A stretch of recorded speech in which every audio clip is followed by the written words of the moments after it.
Britain's Foreign Secretary is reportedly warning of a, quote, Brexit meltdown. Now, these comments come from a recording of Boris Johnson obtained by Buzzfeed. And for more, I'm joined by Vincent McAvenny live for us in London. Vincent, what exactly is Boris reported to have said? Good morning, Tessa. These comments by Boris Johnson were apparently made earlier in the week at a private dinner, and they have somehow leaked out to Buzzfeed.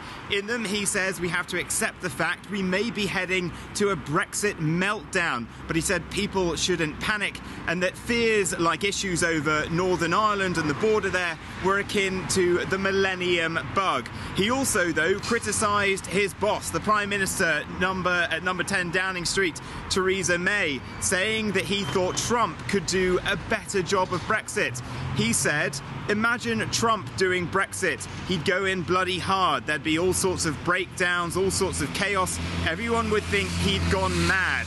But actually, you might get somewhere. It's a very, very good thought. Now, he didn't stop there. He was also critical of the Chancellor, Philip Hammond, who said, he said of him, the Treasury is the heart of Project Remain.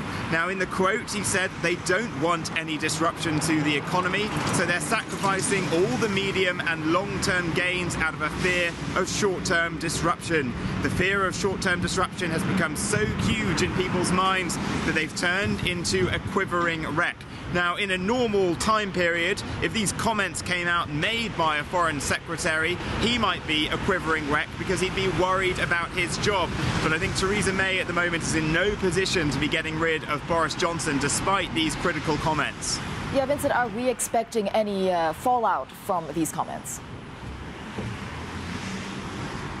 Well, Theresa May has had a really difficult 24 hours. She just quelled a rebellion by the Brexit Secretary David Davis yesterday, who was threatening to resign over the issue of the Northern Ireland backstop and the deadline for that passing. The Prime Minister changed her mind in the end on that. But Boris Johnson, you've got to remember, he has always wanted to be here at number 10 Downing Street. It's curious how these comments have come out, and you've got to wonder, do they do him any harm? Is he lining himself up in case Theresa May gets into real difficulty next week with the so-called Super Tuesday vote on Brexit?